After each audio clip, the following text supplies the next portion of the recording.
April 4, 1967.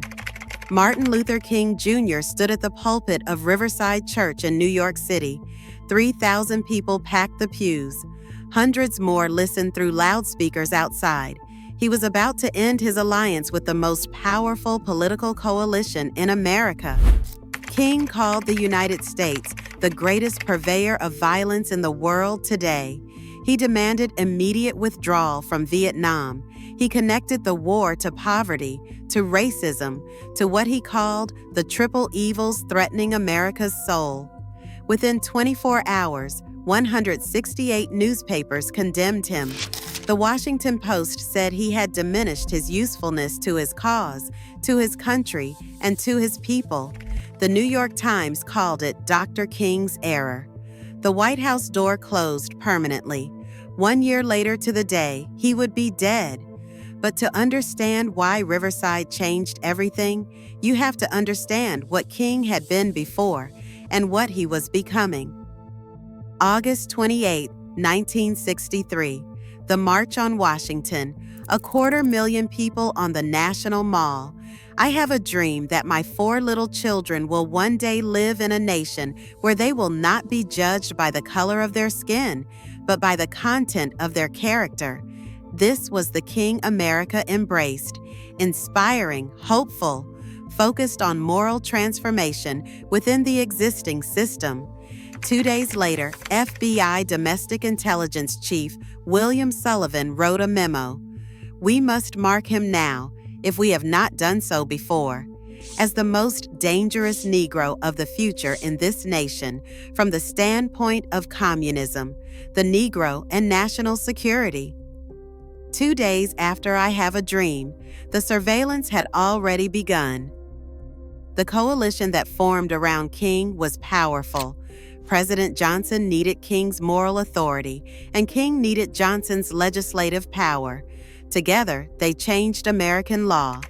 Civil Rights Act of 1964, Voting Rights Act of 1965, Nobel Peace Prize, Time Magazine's Man of the Year, real victories, historic achievements. But those laws mostly addressed Southern segregation and legal discrimination. They secured the right to vote and the right to sit at a lunch counter. They did not touch Northern housing discrimination or structural poverty. They did not answer why America could spend $35 billion a year on Vietnam while domestic programs starved. The coalition was built for a specific fight, and by 1965, that fight was ending. King started asking a different question. What happens after the laws pass? If a family gains the right to vote but cannot afford to eat, what exactly has been won? January 1966, King moved to Chicago, not to visit, to live. He rented a slum apartment on the West Side, peeling paint, broken windows, rats in the walls, to confront something he had not faced in Birmingham or Selma: Northern racism, redlining, housing discrimination, economic containment. In the South, segregation announced itself. Whites-only signs, poll taxes, fire hoses on camera. The enemy was visible. In the North, it hid inside lending practices, real estate covenants, zoning laws. No signs, just outcomes. Black families boxed into decaying neighborhoods while banks and city councils pretended their hands were clean. August 5, 1966. King led a march through Marquette Park on Chicago's southwest side. Protesters were demanding open housing, an end to the real estate practices that trapped Black families in crumbling ghettos. White mobs were waiting, not hundreds, but thousands. They hurled rocks, bottles, bricks, cherry bombs. They burned the cars that brought the marchers. King took a rock to the head and dropped to one knee. Police did little to stop it. Afterward, King said something that should have reframed how America understood itself. I have never seen, even in Mississippi and Alabama, mobs as hostile and as hate-filled as I've seen here in Chicago. He had faced Bull Connor's fire hoses. He had been jailed in Birmingham. He had marched through Selma while state troopers cracked skulls on the Edmund Pettus Bridge. Chicago was worse. Marquette Park taught King something he had suspected, but now felt in his body. Northern racism wasn't about ignorance or hatred alone. It was about economics. Who could live where? Who could work where? Who controlled resources? And who was locked out? Legislation couldn't fix this. The Civil Rights Act didn't integrate Marquette Park. The Voting Rights Act didn't stop redlining. The problem was structural. King's message started shifting. The triple evils, racism, poverty, militarism, became central. He argued they fed each other. You couldn't solve one while ignoring the others. The problem of racism, the problem of economic exploitation, and the problem of war are all tied together. These are the triple evils that are interrelated. This was a different King than the one who stood at the Lincoln Memorial. He wasn't asking America to live up to its ideals anymore. He was questioning whether the ideals themselves were sufficient. And then came Vietnam. By 1967, the war had escalated dramatically.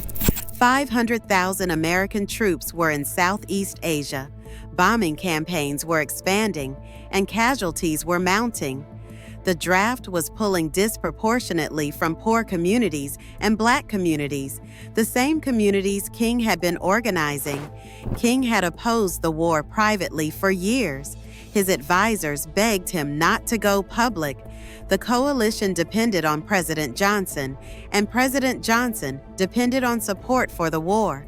Speaking out, they warned, would burn everything they had built together. Whitney Young of the Urban League put it bluntly. He said Johnson needs a consensus. If we are not with him on Vietnam, then he is not going to be with us on civil rights. King understood the math. He had been doing it for years. Stay quiet on Vietnam, keep the coalition intact, and pass more legislation. But by early 1967, that math stopped working for him. The war was devouring resources. The poverty programs President Johnson had promised, the Great Society, were being gutted to fund the military. Young Black men were dying in Southeast Asia for freedoms they could not exercise in Southwest Georgia or in East Harlem. King made the calculation differently now. Silence had become betrayal. ID RS0342FEF02368 EB0069742CA7D9A8 1959 B86F93C AF7CFE2B. Summary. Type. Reasoning. ID RS0192A3E6C7034A 20069742CA6E68 190A02A20E99719A259. Summary. Type. Reasoning. The Poor People's Campaign was set for spring. Thousands would march on Washington. They would build a shantytown on the National Mall and refuse to leave until Congress acted. But first, King went to Memphis.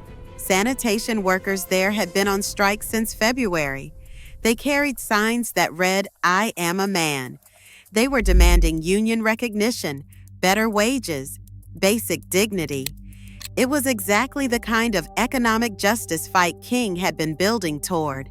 He was standing on the balcony of the Lorraine Motel when he was shot on April 4, 1968, exactly 1 year after Riverside. The campaign went forward without him. Resurrection City rose on the Mall. It lasted 6 weeks before authorities shut it down. The Economic Bill of Rights never passed. The questions King raised did not disappear with him. Can racial justice exist without economic justice? Can poverty be addressed while war consumes resources? Are the evils truly interconnected the way King argued? The historical record shows what happened when King started asking these questions publicly. Support evaporated. Federal attention escalated. The coalition that made his victories possible dissolved. Not because he turned violent, because he turned structural. The documents exist, the speeches are recorded, the editorials are archived, the FBI memos are declassified. Once King moved from civil rights into economic justice and opposition to war, his relationship with American institutions changed fundamentally. He was no longer a reformer working within the system. He had become a threat to it. Given what King was saying and doing by 1967, federal hostility was no longer personal or accidental. It was structural. Once that line was crossed, escalation was not a question of if, only how.